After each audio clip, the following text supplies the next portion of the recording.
Hello, a very good morning to all of you students. So today we are going to discuss our next chapter, which is chapter 5. The chapter name is Women Change the World. So here the meaning of the headline is कि औरतों ने कैसे दुनिया को बदला. Okay, so we are going to see here in this chapter like how women get so empowerment, how get she really educated, or you can say how she's changing the world. So those things we are going to see here in this chapter, but first of all we are going to learn some, or you can say we are going to get some introduction of this chapter here. In the previous chapter we saw how women's work in the home is not recognized as work. Also read how doing household work and taking care of family member is a full-time job, and there are no specific hours at which it begins and ends. In this chapter, we will look at work outside the home and understand how some occupations are seen to be more suitable for men than for women. We will also learn about how women struggle for equality. Getting an education was and still is one way in which no opportunities were created for women. This chapter will also briefly trace the different type of effort made by the women's movement to challenge a discrimination in more recent years. अब देखिए यहाँ पे जो है आपको chapter का intro दिया गया है, जिसमें ये बताया गया है कि चैप्टर में आप आगे क्या क्या पढ़ने वाले हैं.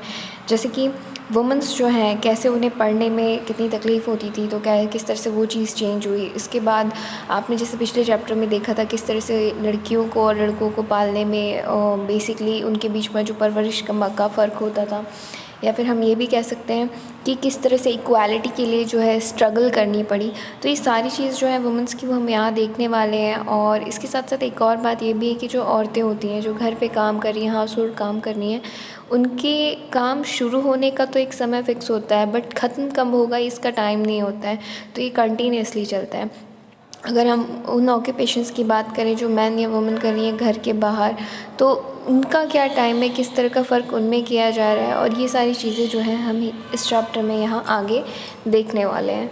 So let's see with the next page. Here you can see यहाँ पे आपको कुछ एम्प्टी बॉक्सेस बने हुए दिखाई दे रहे हैं. यहाँ पे आपको करना क्या है, यहाँ पे आपको इमेज ड्रॉ करनी है, जैसे कि वो क्या काम कर रहे हैं और क्या है. जैसे फार्मर है तो वो खेत में काम कर रहा है तो वैसी इमेज. अगर फैक्ट्री वर्कर है तो कुछ मशीन्स के साथ वो काम कर रहा है, ऐसी इमेज. नर्स हॉस्पिटल में, टीचर, पायलट एंड साइंटिस्ट. तो अकॉर्डिंगली जो है आपको यहाँ पे कुछ इमेजेस ड्रॉ करनी है with the help of pencil. तो ये आपका होमवर्क होगा.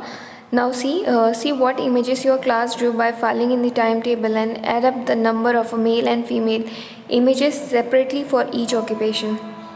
अब देखिए यहाँ पे जो है आपने इमेजेस ड्रॉ की, तो यहाँ पे ड्रॉ करते वक्त ये कैलकुलेट करना है कि मेल इमेजेस कितनी है और फीमेल इमेजेस कितनी बनी है.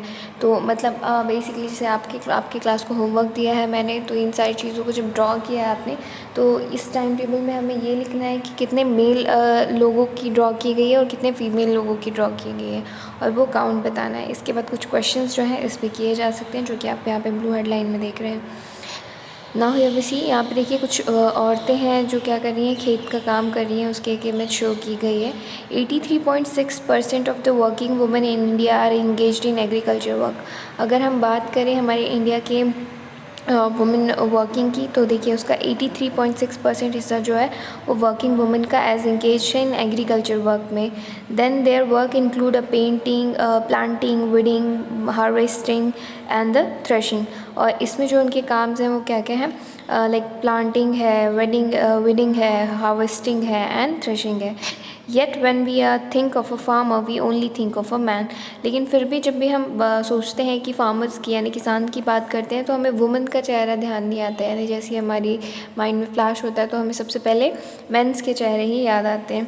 अब देखिए रोज़ी मैम ने क्लास में उनकी क्लास में 30 चिल्ड्रंस थे. उन्होंने ये हमको होमवर्क दिया था. एज अ रिज़ल्ट टीचर्स के जो मेल स्टाफ थे उसमें 5 ड्रॉ किए गए थे मेल के इमेजेस, और फीमेल के 25 थे.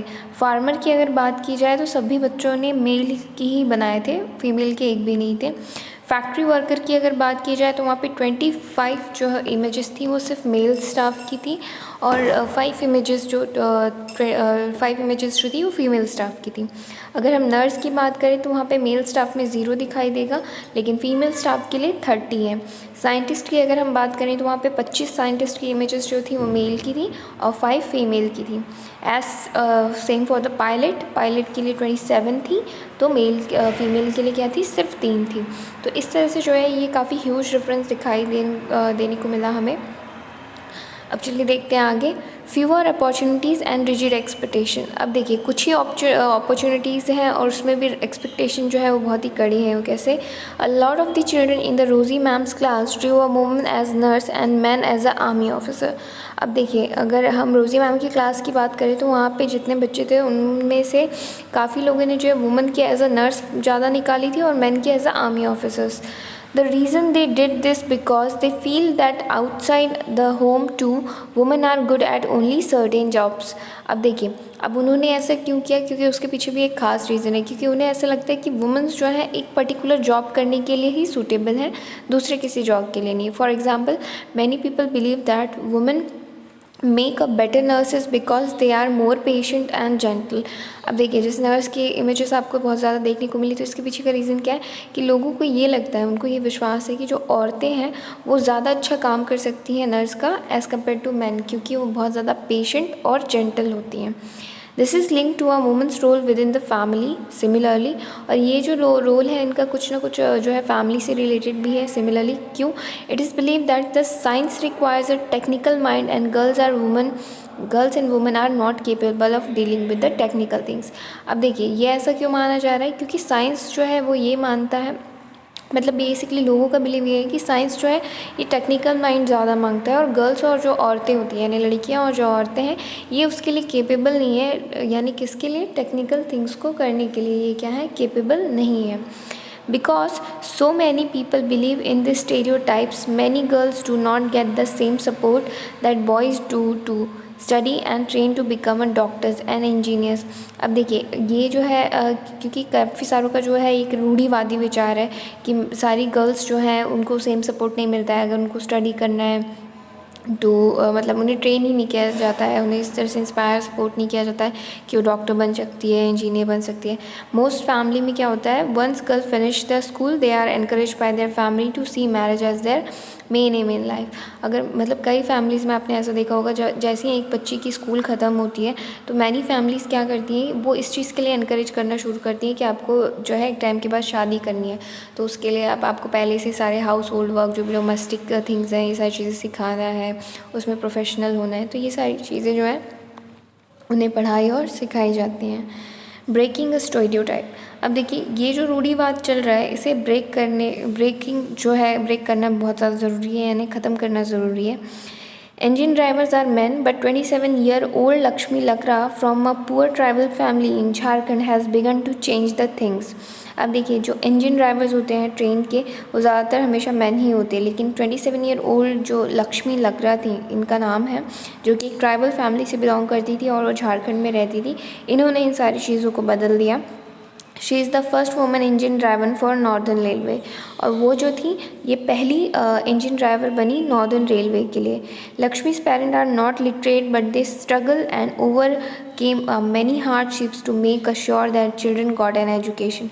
देखिए लक्ष्मी के जो पेरेंट्स थे वो पढ़े लिखे नहीं थे, लेकिन उन्होंने काफ़ी ज़्यादा स्ट्रगल किया कि जो ये मतलब जिस तरह का मतलब उन्हें सपोर्ट चाहिए बच्चों को, उन्होंने वो सारी चीज़ें पॉसिबली देने की कोशिश की for their education.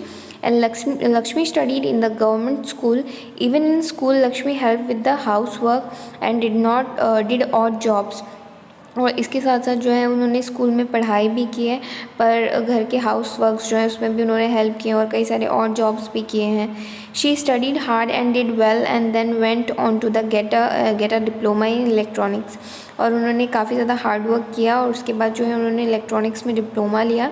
She then took the railway board exam and pass it on her first attempt.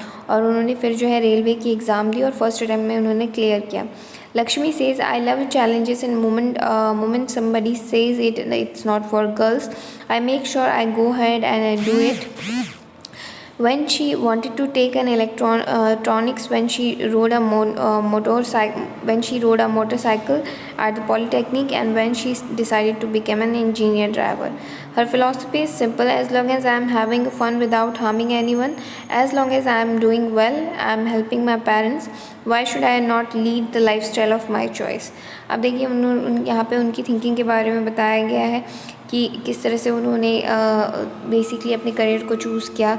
लोगों ने जब भी उन्होंने कहा कि ये आपकी गर्ल्स के लिए नहीं है, ये आप नहीं कर सकती, उन्होंने उस चीज़ को एज अ चैलेंज लिया और उन्होंने उसे करके दिखाया। उनका कहना है कि जब तक मैं किसी को हार्म नहीं कर रही हूँ और वो अपना काम बहुत अच्छे से कर रही हैं और अपने पेरेंट्स को हेल्प कर रही हैं, तो वो अपनी तरह की लाइफस्टाइल क्यों नहीं चूज़ कर सकती हैं। मतलब बेसिकली उन्हें as a very confident woman यहाँ शो किया गया है।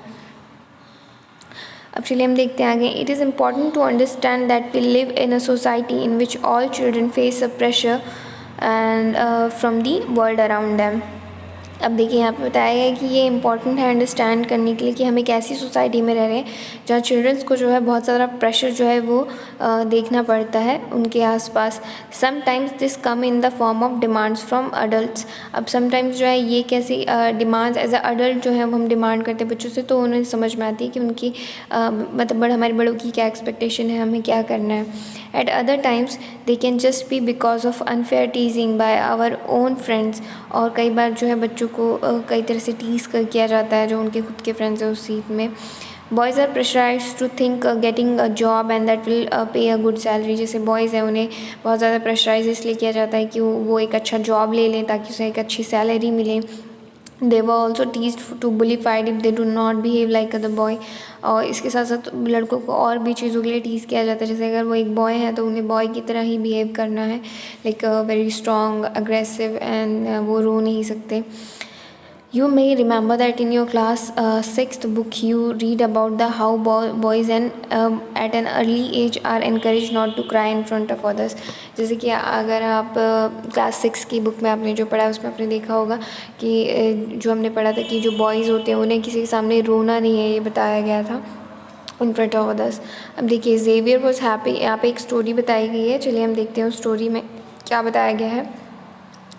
Xavier was happy with the result of the class 10 board exam, though his marks in science and maths were not high. He had done well in his favorite subject, history and languages. When his parents saw his report card, however, they did not look pleased at all. अब देखिए जब Xavier को card दिखाया गया basically, तो वो बहुत ज़्यादा खुश नहीं हुए क्योंकि जो साइंस और मैथ्स में थे उनके स्कोर काफ़ी ज़्यादा हाई नहीं थे, लेकिन जो उनका इंटरेस्टिंग सब्जेक्ट था उनमें उसके स्कोर्स जो हैं वो अच्छे थे। So why do you want to take a history, think about your future, you have get a job, history will not help and it has no scope, but I don't like maths और science. अब देखिए उनके father जो है उन्हें क्या बता रहे हैं कि जो तुम्हें हिस्ट्री ही क्यों लेना है, उसमें कोई फ्यूचर नहीं है, ना ही उससे तुम्हें कोई अच्छी जॉब मिलेगी, तो ये तुम्हें हेल्प नहीं करने वाला, इसका कोई स्कोप नहीं है। लेकिन जो ज़ेवियर है उसका क्या कहना है कि उसे जो है साइंस बहुत पसंद है। अब देखिए उसके पेरेंट उन्हें क्या कह रहे हैं, उनकी मॉम उन्हें क्या कह रही है, be sensible son, take math and you can study computer side by side, the job market for computer is very good. अब देखिए उन्हें बताया गया है कि आप थोड़ा सोचो समझो बेटा, क्योंकि मैथ्स अगर आप लेते हो तो साइड बाय साइड आप कंप्यूटर्स कर सकते हो और इसके जो है जॉब पाने में आपको आसानी होगी, क्योंकि ये जॉब जो है कंप्यूटर जो है जॉब के लिए बहुत ज़्यादा इम्पॉर्टेंट पार्ट है। अब देखिए यहाँ पे बताया लर्निंग फॉर चेंज। अब देखिए किस तरह से चेंज हुआ है। Going to school is an extremely important part of your life. As more and more children enter schools every year, we begin to think that it is normal for all children to go to school. Today it is difficult for us to imagine that the school and the learning could be seen as out of the bounds or not appropriate for some children. But in past, the skill of reading and writing was known to only a few. Most children learned the work their families or elders did. For girls, and the situation was worse. In communities that taught a son to read and write, daughters were not allowed to learn the alphabet. Even in the families where skill like poetry, weaving, and craft were taught, the contribution of daughters and women was only seen as supportive. For example, in the pottery trade, women collected the mud and prepared the earth for the pots. But since they did not operate the wheel and they were not seen as the potters। अब देखिए यहाँ पे जो बताया गया है कि किस तरह से क्या क्या हो रहा है। देखिए अगर हम एक बात कहें कि स्कूल जो जाना होता है ये क्या है, बहुत ज़्यादा इम्पॉर्टेंट पार्ट है किसी की भी लाइफ का। अगर हम जब तक कि चिल्ड्रंस की बात करें तो जब तक चिल्ड्रंस स्कूल जाते हैं तो ये क्या है, एक नॉर्मल है बच्चे के लिए स्कूल जाना। लेकिन ये जो है बहुत डिफ़िकल्ट है इमेजिन करना कि जो बच्चा पढ़ रहा है वो आउट बाउंड्स में, नॉट अप्रोप्रिएट मैनर में, जैसे कि अगर नहीं पढ़ पा रहा है, अगर हम उसे स्कूल नहीं भेज रहे हैं। लेकिन अगर हम पुराने टाइम की बात करें तो ये सारी चीज़ें जो थी वो अलग थी। जो बहुत सारे बच्चे होते थे उसमें से कुछ ही बच्चे जो है उन्हें राइटिंग करना आता था, वो स्कूल जा पाते थे। बहुत सारे बच्चे जो होते थे फैमिली वर्क ही करते थे जो उनके एल्डर्स ने आगे किया है। फॉर गर्ल्स अगर हम बात करें तो इनकी सिचुएशन जो थी ये तो और भी ज़्यादा वर्स थी, क्योंकि कई सारी ऐसी कम्युनिटीज़ थी जो सिर्फ लड़कों को ही पढ़ाने लिखाने में बिलीव करती थी। डॉटर्स को ये अलाउ नहीं था कि वो एक भी अक्षर का ज्ञान ले सकें। कई फैमिलीज़ ऐसी थी जो कई सारी स्किल्स रखती थी, जैसे पॉटरी की, वीवरी की या क्राफ्ट वगैरह की। तो इनमें जो था डॉटर्स का कंट्रीब्यूशन जो होता था वो भी एज अ सपोर्टिव, मतलब अगर आप जो घड़ा बनाया जा रहा है तो उसमें बेसिकली सारी मिट्टी को तैयार करना और ये सारी चीज़ें जो है इनका ज्ञान उन्हें दिया जाता था। लेकिन उनमें भी व्हील चलाने की उन्हें परमिशंस नहीं थी। तो इस तरह से जो है बेसिकली काफ़ी ज़्यादा डिफरेंस देखा जाता है एक वुमेन की परवरिश में और एक मैन की परवरिश में, जो अर्ली स्टेजेस में हमने देखा था। In the 19th century, many new ideas about education and learning emerged. Schools became more common, and communities that had never learned reading and writing started sending their children to school. But there was a lot of opposition to educating girls even then. Yet many women and men made an effort to open schools for girls. Women struggled to learn to read and write. अब देखिए अगर हम 19th century की बात करें तो कई नए आइडियाज़ जो हैं एजुकेशन के लिए आए। स्कूल जो है ये काफ़ी ज़्यादा कॉमन हो गया कई सारी कम्युनिटीज़ के लिए, जो कभी रीडिंग और राइटिंग के लिए स्कूल नहीं आए वो भी अपने बच्चों को जो है बेसिकली पढ़ने के लिए भेजने लगी। लेकिन इसमें जो है कई सारे अपोजिशंस थे, क्योंकि एजुकेशन, गर्ल्स के एजुकेशन के लिए जो है उन्हें बहुत ज़्यादा मना किया गया था। तो इसमें भी कई सारे मैन और वुमेन्स थे जिन्होंने एफ़र्ट किया कि गर्ल्स को स्कूल भेजा जाए। उन्होंने स्ट्रगल तो किया रीडिंग और राइटिंग के लिए, लेकिन बेसिकली उन्हें भेजा गया। अभी देखिए यहाँ पे एक इमेज शो की गई है जो कि रामाबाई के बारे में बताती है, उनकी डॉटर्स के बारे में कि उन्होंने किस तरह से बेसिकली चैम्पियन बने cause of women's education. And she never went to school but learn the read and write from her parent. वो कभी स्कूल नहीं गई लेकिन अपने पेरेंट्स से उन्होंने रीडिंग और राइटिंग सीखी। She was given the title of Pandita because she could read and write Sanskrit, and remarkable achievement as women then were not allowed a scrub knowledge. मतलब यहाँ पे ये बताया गया है कि एज अ वुमन जो है कई सारी चीज़ों के लिए मनाही की गई थी, लेकिन एज चैम्पियन जो है उन्हें रिवॉर्ड भी मिला, क्योंकि उन्होंने काफ़ी अच्छे से उस समय में जब नहीं पढ़ाया जा रहा था उन्हें संस्कृत का काफ़ी अच्छा ज्ञान था, जिसमें उन्हें लिखना और पढ़ना दोनों भी आता था। अब चलिए हम देखते हैं आगे। Let us read about the experience of Rasha Sundari Devi. She born in 1800 and she died in 1890. Who was born in the West Bengal some 200 years ago. At the age of 60, she wrote her autobiography in Bangla. अब देखिए हम जो है यहाँ पे राशा सुंदरी के बारे में पढ़ने वाले हैं। इनका जन्म जो है वो 1800 में हुआ था और इनकी जो है मृत्यु जयंती मनाई जाती है। बेसिकली इनकी मृत्यु जो है वो कब हुई थी, 1890 में। ये जो है ये वेस्ट बंगाल में पैदा हुई थी। लगभग अगर आज से 200 साल पहले की हम बात करें तो ये अपनी एज 60 में, यानी जब ये 60 साल की थी, इन्होंने एक ऑटोबायोग्राफी लिखी बांग्ला में जिसका नाम था Amar Jiban. Is the first known autobiography written by an Indian women. ये जो थी ये फर्स्ट नोन ऑटोबायोग्राफी थी जो कि एक इंडियन वुमेन के लिए लिखी गई थी। राशा सुंदरी देवी जो थी ये हाउसवाइफ थी from a rich landlords family. At that time, it was believed that if a woman learned to read and write, she could bring a bad luck to her husband and become a widow. Despite this, she taught herself how to read and write in secret well after her marriage.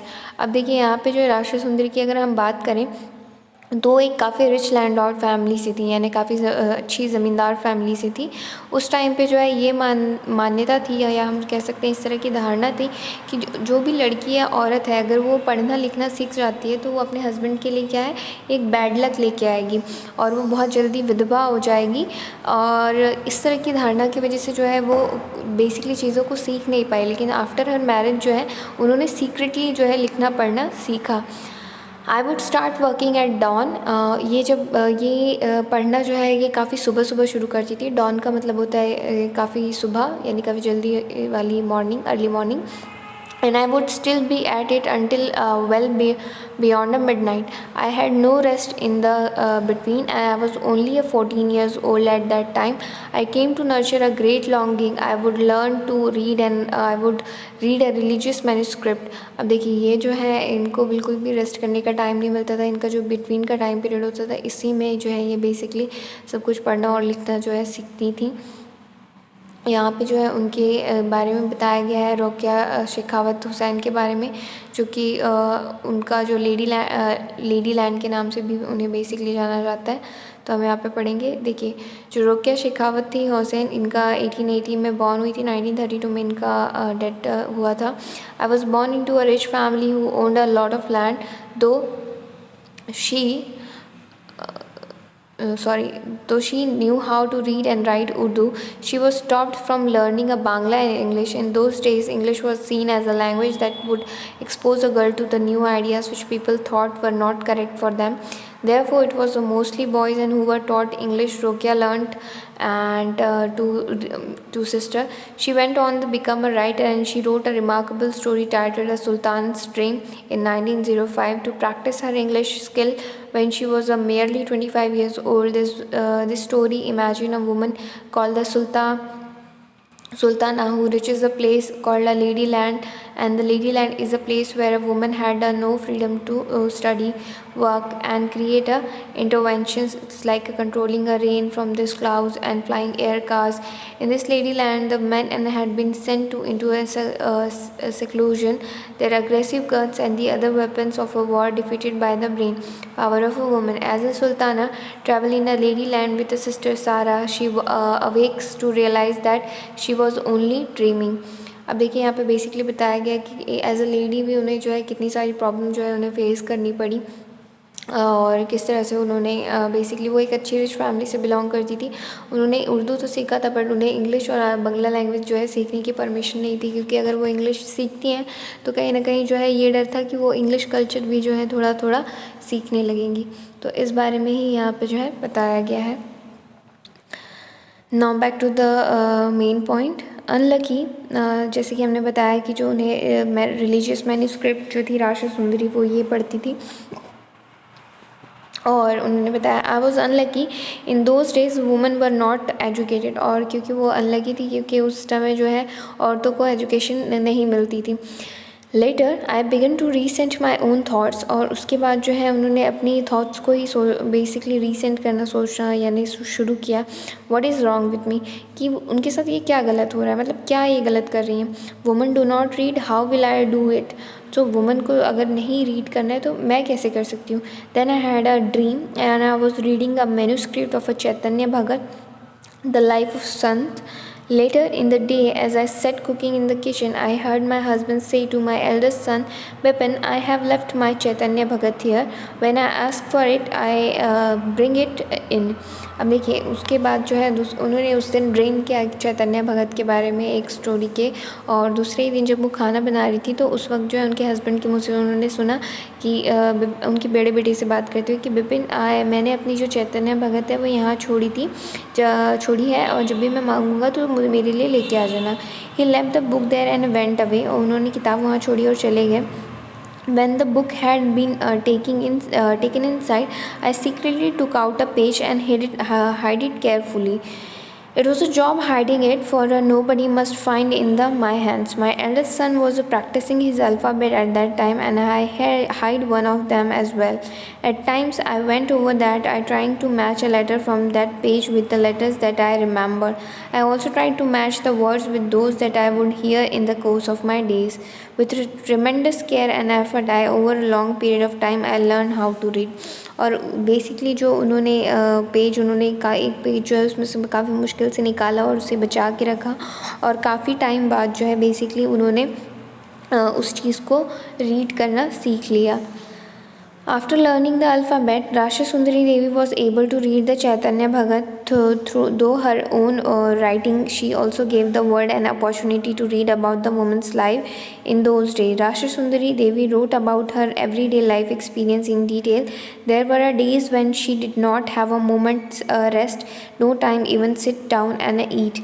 अब देखिए उस समय जो है उन्होंने basically लिखना और पढ़ना सीखा जब उनके पास बिल्कुल भी समय नहीं था, जब मैं वो आराम से बैठ के खाना भी नहीं खा सकती थी, इतना टाइम जो है उन्हें नहीं मिल पाता था. यानी सारी चीज़ जो है उस बीच में ही, उस टाइम पीरियड में उन्होंने अपने लिए सीखी. Schooling and education today. अगर हम स्कूलिंग और एजुकेशन की बात करें तो देखिए यहाँ बताया गया है, today both boys and girls attend school in a large number, yet as we will see there still remain a difference between the education of boys and girls. India has a census every 10 years which counts the whole population of the country. It also gathers the detailed information about the people living in India, their age, schooling, what work they do, and so on. We use this information to measure many things like the number of literate people and the ratio of men and women. According to the 1961 census, about 40% of the all boys and men, which is 7 years above, were literate. That is, they could at least write their names. अब देखिए यहाँ पे बात की गई है schooling और education की. तो अगर हम आज बात करें बॉयज़ या गर्ल्स की, तो जो ज़्यादा से ज़्यादा तादाद में जो है वो स्कूल जा रहे हैं, लेकिन हम आज भी देखेंगे कि यहाँ पे कई ऐसे डिफरेंस जो हैं देखने को मिलेंगे कई बॉयज़ एंड गर्ल्स में. इंडिया का जो सेंसस होता है वो हर 10 years में होता है, जिसमें कई सारे मतलब पॉपुलेशन बेसिकली जो है देखा जाता है कि कितनी पॉपुलेशन बढ़ी है या कितनी पॉपुलेशन है.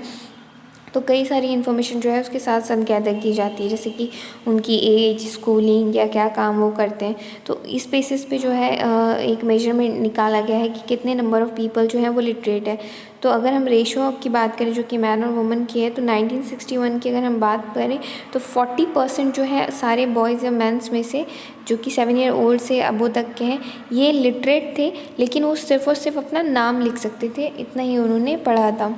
Compared to just 50% of girls and women in the most recent census of 2011, this figure have grown to 82% of boys and men and 65% of girls and women. अब ये जो रेशो है अगर 2011 के सेंसस की आप बात करें तो ये रेशो बढ़ गया है, जिसमें जो है 82% मैन और बॉयज़ हैं जो कि लिटरेट हैं, एंड 65% जो वुमेंस हैं या गर्ल्स हैं ये लिटरेट हैं.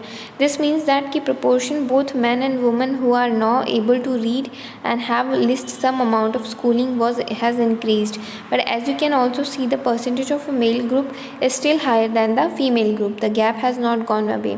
अब देखिए अगर हम पहले की बात करें और अभी की बात करें तो इसमें जो है थोड़ा बहुत चेंजेस हमें देखने को मिलता है, क्योंकि ये जो नंबर बेसिकली जो नंबर है उसमें तो गैप नहीं आया है, उसमें ज़्यादा कुछ चेंज नहीं हुआ है, लेकिन कहीं ना कहीं जो है बेसिकली क्या है एजुकेशन की अगर हम बात करें तो उसके परसेंटेज में इंक्रीमेंट जो है वो हुआ है. Here is a table that shows the percentage of girls and boys who leave the school from a different social group, including a scheduled caste and scheduled tribe, which is SC and ST. You have probably noticed in the above table that SC and ST girls have school at a rate that is higher than the category of all girls. अब देखिए यहाँ पे जो है primary class, upper class और की बात की गई, जिसमें SC ST और ऑल कैटेगरी की बात की गई है कि कितने परसेंट जो है गर्ल्स या बॉयज़ जो हैं वो स्कूल जा रहे हैं और कितने नहीं जा रहे हैं, उसके बारे में यहाँ पे बताया गया है प्राइमरी स्कूल्स के बारे में. अब चलिए हम देखते हैं आगे.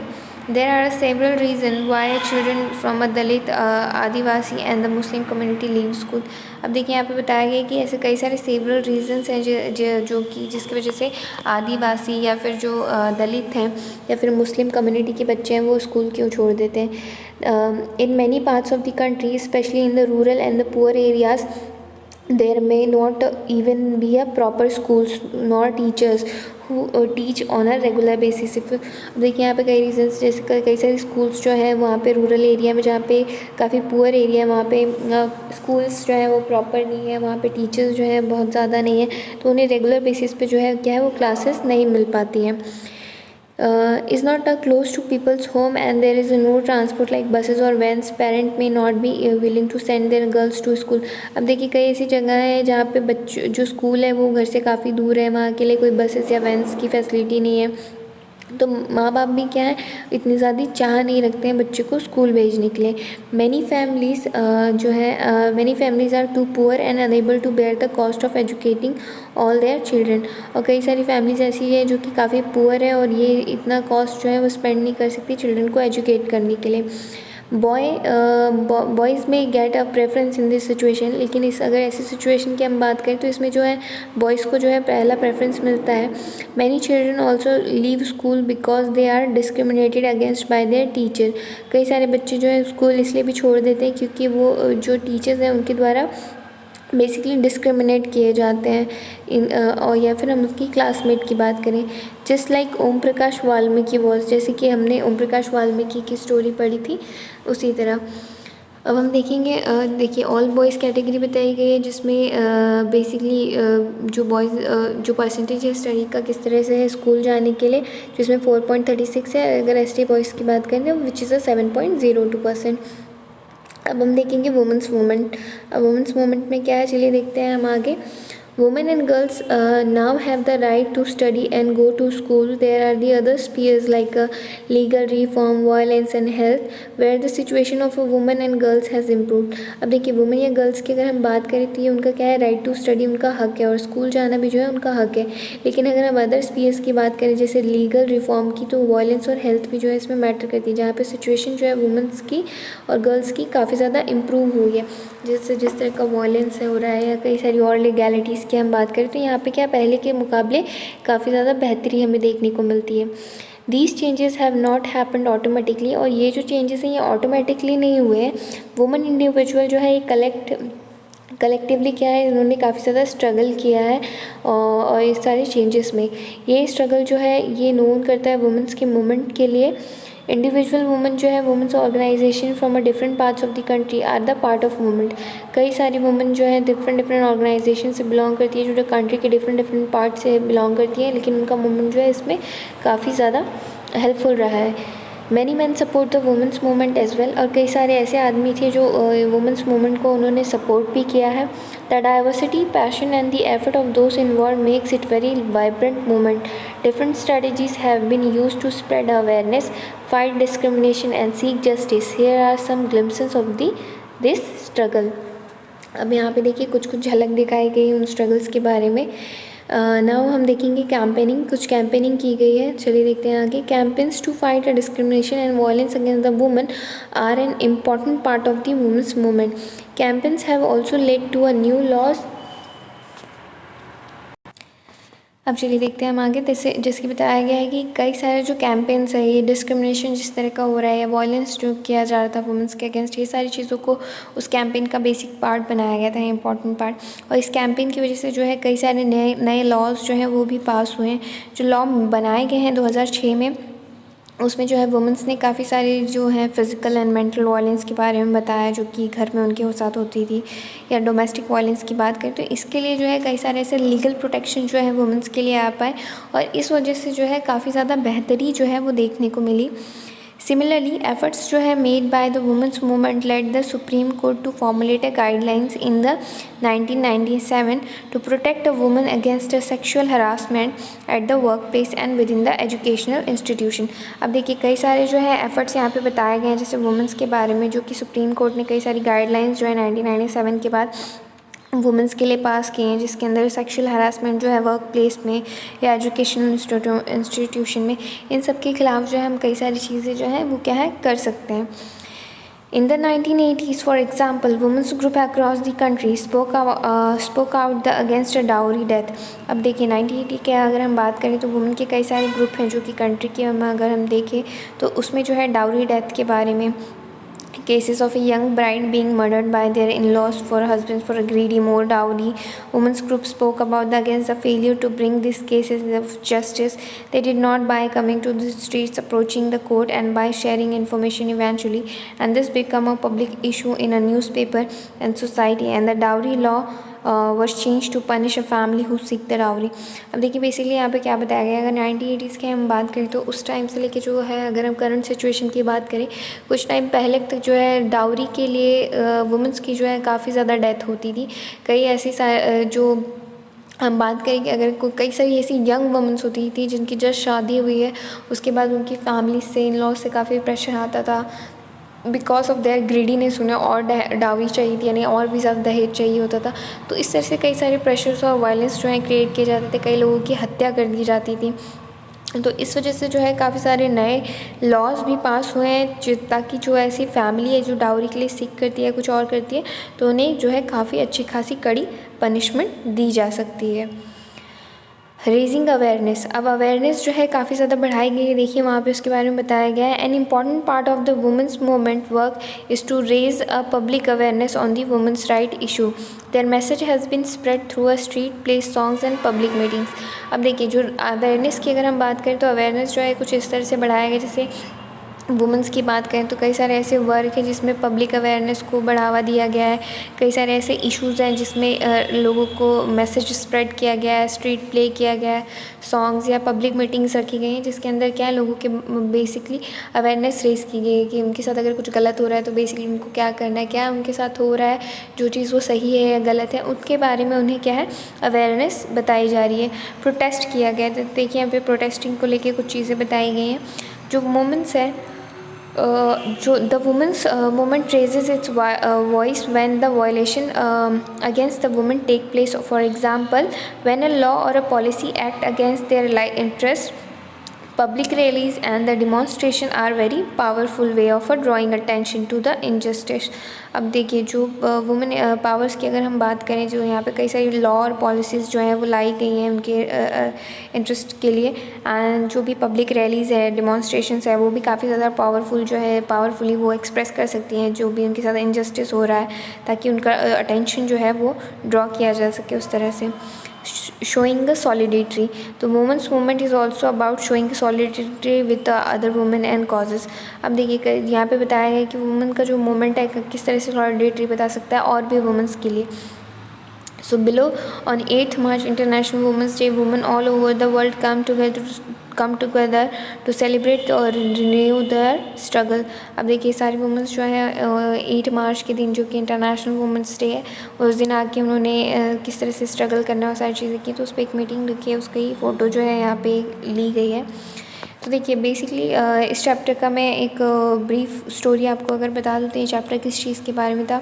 बेसिकली शुरुआती दौर से जिस तरह का भेदभाव एक वुमन के लिए हो रहा था, यानी जिस तरह से एक मैन के काम के लिए जितना उन्हें बढ़ावा या प्रशंसा दी जाती थी, औरतों को उतनी नहीं दी जाती थी। अगर हम पढ़ाई की बात करें तो पढ़ाई के लिए पहले बच्चों को यानी लड़कों को जो है ज़्यादा प्रेफरेंस दिया जाता था कि आप पढ़ो, आप आगे बढ़ो, क्योंकि आप हमारे कुल के दीपक हैं। लेकिन इसके ही अपोजिट क्या किया जाता था, जो लड़कियां उनको बोला जाता था कि आप पराया धन है, तो आपको बेसिकली जो चूल्हा चौका यानी घर की जो भी काम काज है वो उन्हें सिखाने, तो उन्हें जो है स्टडीज़ से काफ़ी दूर रखा जाता था। तो ये सारी चीज़ों के बारे में ही जो है मेन बात की गई है, उसे समझाया गया है कि क्या क्या जो है